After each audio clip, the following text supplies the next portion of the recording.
Hours to the 2023 general elections, Central Bank of Nigeria advises Nigerians to adopt e-Naira to reduce demand for cash. Global Report says Nigerians are overpaying for internet services. UK issues export bans on items used by Russia in war. Plus oil prices rise 0.78% Friday for a second session.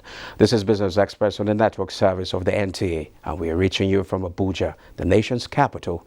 I am Musa Abubakar.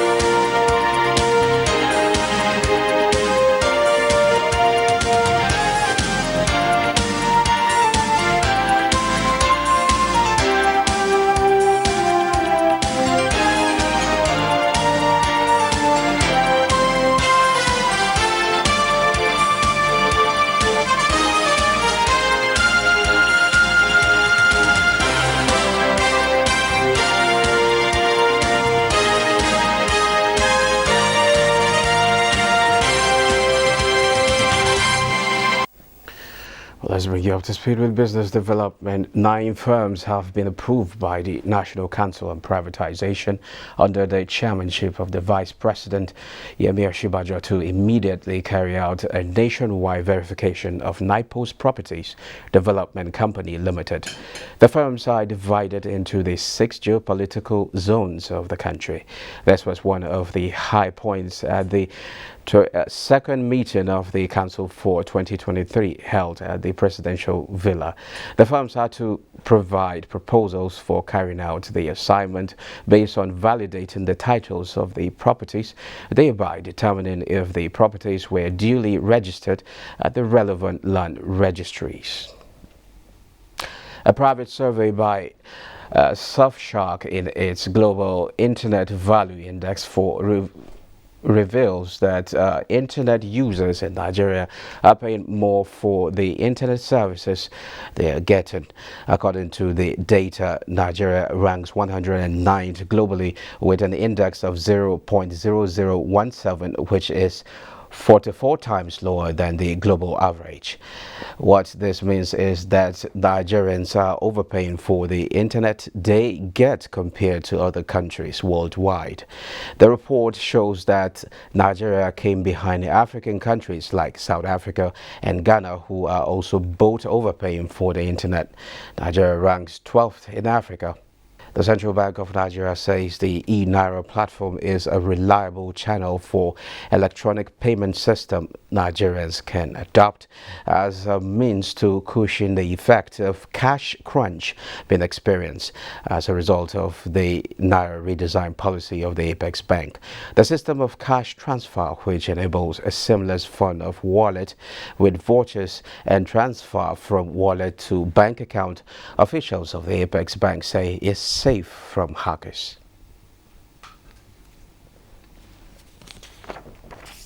You could use your wallet ID. That's when you're on board on the e-Naira. It gives you a 10-digit number. And of course, you could use the USSD string. And that USSD string, *997# is available for everyone with a mobile phone. Your settlement is instant, meaning that you get value for your money instantly. The transaction is swift.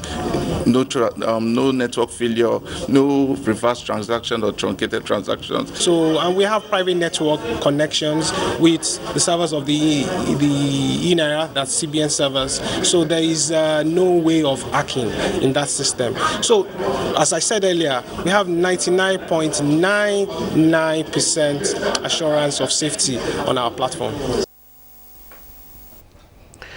Well, latest data from the National Bureau of Statistics shows that Nigeria's GDP came in at 3.1% in 2022, representing a 0.3 percentage point decline from the 3.4% recorded in 2021. The performance of the GDP in the fourth quarter of 2022 was driven mainly by the services sector. Agriculture sector grew by 2.05%, which is lower than the previous year here. Akinalabi of Corporate Farmers joins us virtually from Lagos to talk about the contribution of agriculture to GDP and how the sector is faring amidst the present scarcity of cash. Thank you for joining us, Mr. Alabi. And how's Lagos, and how are people adjusting to life without cash in preparation for the elections? Good afternoon here. Hope I'm audible enough and hope you can hear me. Yeah, I can hear you. Oh, we can hear you. All right, great. So yeah, sure, definitely. So good afternoon. Well, Lagos is okay. Everybody's ready for tomorrow, preparing to vote, preparing to cast their vote for the preferred candidate.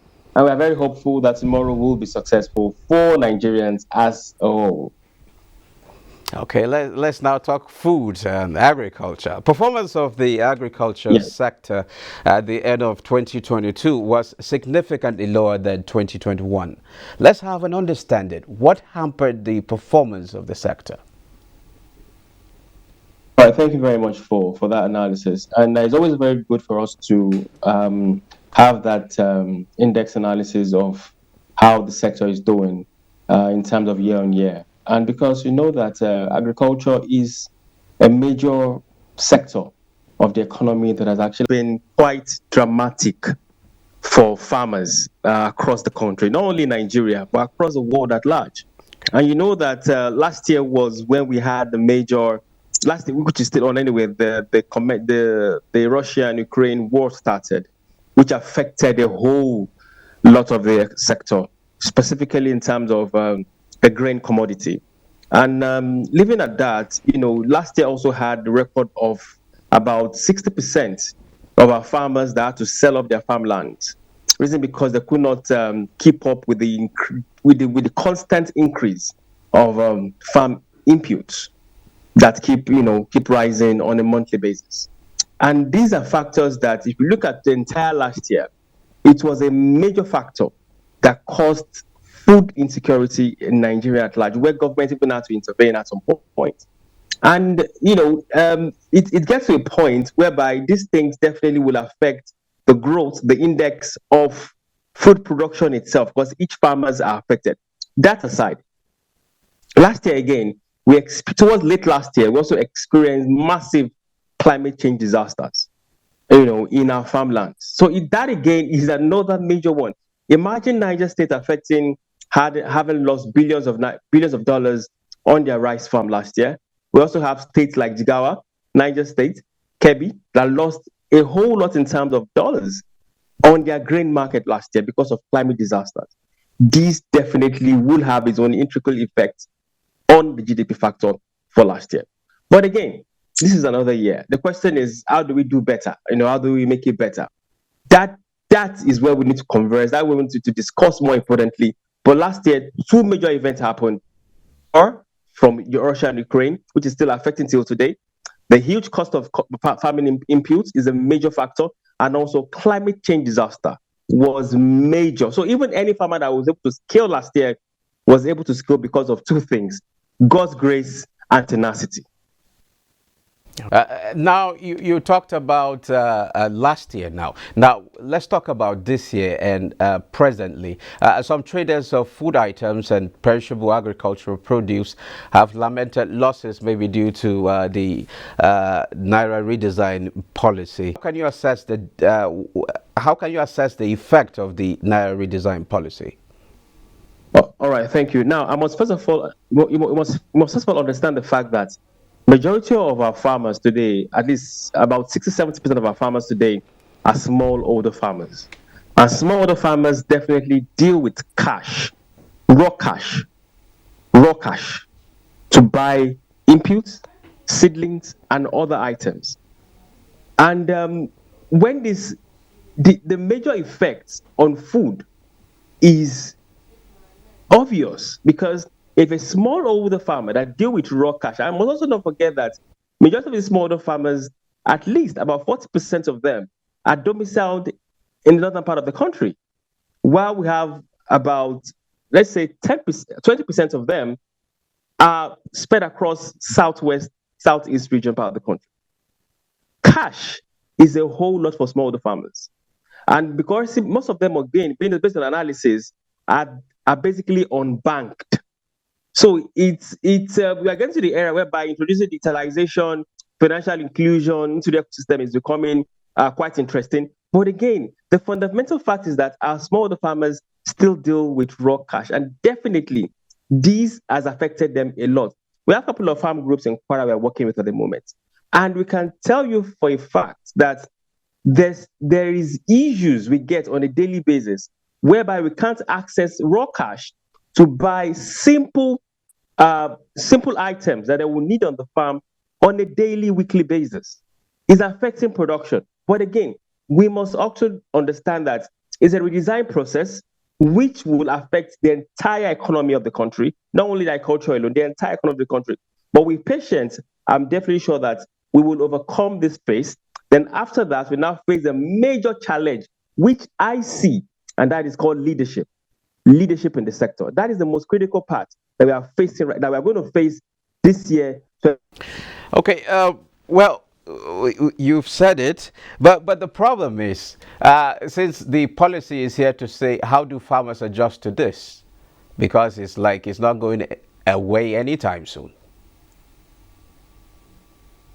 You see, number one, it's a matter of with time we'll adjust to it, but it's a matter of also providing simple digital solutions from the banking operational systems to assist our farmers. Though we've been given a series of capacity training to our farmers, whereby letting them understand that look, most of the transactions now has to be done digitally using several bank solutions, several bank apps, and also USSD. They need to understand that, which we are beginning to tell them about. But again, these things it's not magical. We've lived in a culture, the Nigerian farming culture over time, over the past over 60 years has been dealing with raw cash. So migrating a farmer that's been doing raw cash system for farming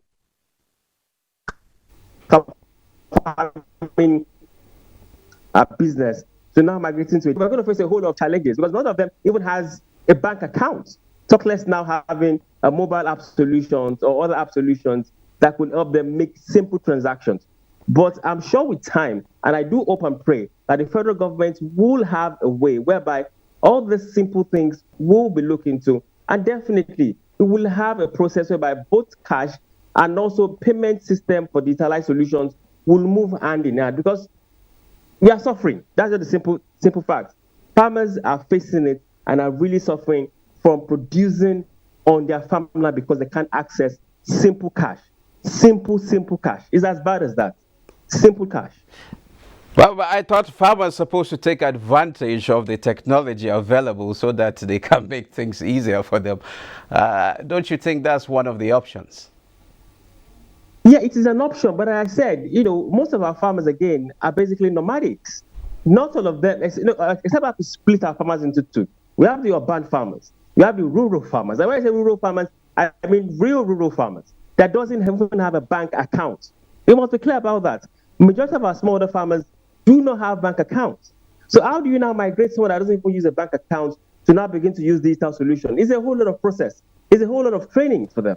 So we have to take it one step after another. First of all, let the cash process be commendable.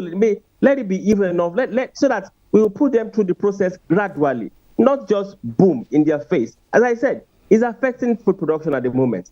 So it's a gradual thing. As we're introducing a digitalized solution, we must also understand that there are some farmers today that don't have simple bank accounts. They live daily on raw cash they earn on their farmland. They purchase items on their farmland and sell items on their farmland with raw cash. Not all of them has bank account, except for those that live in urban areas, which we call the smart farmers. Definitely have simple app solutions to make transactions and all that. But again, majority of our food producers today are smallholder farmers who amongst them 40% are unbanked, are still very much unbanked. And these are issues that are in depth. And our food production today will suffer for the first quarter. Reason because this Naira policy is affecting food production because we can't access simple inputs, which normally we get by just making payments with raw cash, but now we have to use digital solutions or banking solutions to make such payments. And as I said, not all farmers today have bank accounts because a large number of Okay. them are still unbanked. That is the Okay. challenge we're facing. But it's a Mr. good Labi, thing. before I let you go, I'm actually tempted to tell you to actually drop your hand but your hand supports that mic over there, and which it helped us converse because you had audio problem earlier. But what can be done to take agriculture back to its position of top contributor to GDP in the non-oil sector? Sorry, repeat the question again. I didn't get. I said, what do you think can be done to take agriculture back to its former position as a major contributor to the non-oil sector? I mean, from the non-oil sector. It's simple. So two things I'm going to say before I wrap up. Two things. Number one, we need to, and thank God 2022 has a lot of, we had a whole lot of private sector involvement in the ecosystem. So we need to do so much more by bringing in or enticing private sector into the agricultural ecosystem for investment purposes. And that is critical. Financial inclusion, bringing private sector to see how people can begin to invest in agricultural sector is very, very, very, very important. That is one part of it. The number two part of it is, you see, for this year alone, I keep saying that, look, agriculture can be at its peak and the best if we have good leaders that will be appointed into the sector and make policies that will positively affect agribusiness today in Nigeria. Now, over time, we've lived a life whereby we've not been putting the right people, the right set of leaders that understand, that are in the sector, to drive policies around the sector, and that has affected the sector a lot. And I believe that with the coming administration, I believe, and I want to believe, that leaders that understand agribusiness will be the one championing the cause around the entire ecosystem, bringing in and capitalizing on every of the value chain, from finance sector, from agri-finance to agribusiness to distribution to marketing, logistics, processing, and manufacturing. We need to enhance all of this so that the work of our farmers can be effective, seamless, and efficient, and our farmers can become wealthy this year. Okay, thank you very much, Akinala B of Corporate Farmers. Thank you for sharing your thought with us. Very much. Thank you. It's an honor. Yeah. Now moving on, oil prices extended gains for second session on Friday as the prospect of lower exports from Russia offset rising inventories in the United States and concerns over global economic activity. Brent crude futures rose 64 cents or 0.78% to $82.85 a barrel, after earlier rising by over $1. West Texas Intermediate crude futures rose 59 cents or 0.78% to $75.98. The benchmark ended about 2% higher in the previous session on Russia's plans to cut oil exports from its western ports by up to 25% in March, which exceeded its announced production cuts of 500,000 barrels per day. Now, let's now see the prices of other commodities in the global market.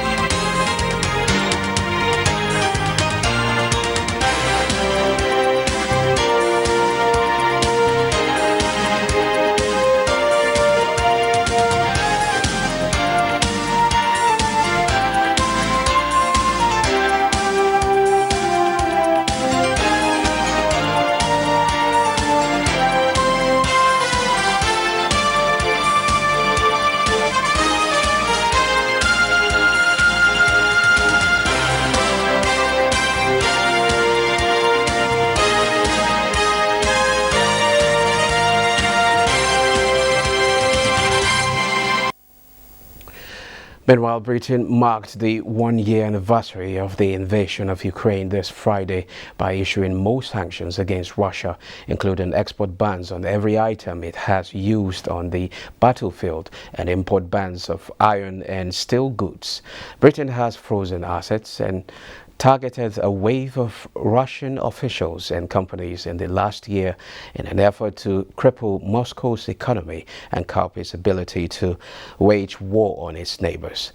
Britain said the internationally coordinated sanctions and trade measures will target aircraft parts, radio equipment, and electronic components. Well, stocks gained for a second straight day, ending the week on a positive note despite election jitters. The all-share index at the close of business Friday rose to 54,949.21 points, and investors traded 119 million volume of stocks in 2,820 deals, value at 2.501 billion naira. Equity capitalization closed out the day at 29.933 trillion naira. Global stocks muted Friday as the United States holds deputy-level talks between their finance officials to discuss debt and other issues on the sidelines of a G20 finance meeting in India. Ineka Oko has global market update. Global stocks limped toward their biggest weekly fall of the year in early trade this Friday, although investors took heart from a dip in government bond yields. In the US, all the major averages fell after the S&P 500 snapped a four-day losing streak.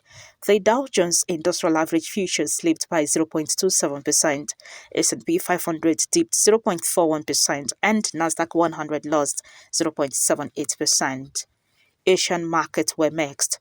The Nikkei 225 ended Friday 1.29% higher at 27,452.48, while Hong Kong's Hang Seng Index was down 1.68% and the Shanghai Composite was 0.62% lower. European markets, on their part, were slightly higher as investors chew over data releases and more company earnings. The French CAC rose marginally, and UK's FTSE gained 0.32%, while the German DAX was the relative underperformer as it slipped 0.14% to 15,454.59. African stocks ended the week with losses. South Africa's JSE Africa Top 40 led declines at 1.3% in early trade. Namibia's overall index fell 0.37%. The Tone index slipped 0.24%, while Ghana's GSE Composite was flat. Now that wraps Business Express for this week. Remember to send in your comments, observations, and suggestions. Also be informed that all previous episodes are available on YouTube on the NTS channel. Business Express returns next week. I'm Musa Abubakar.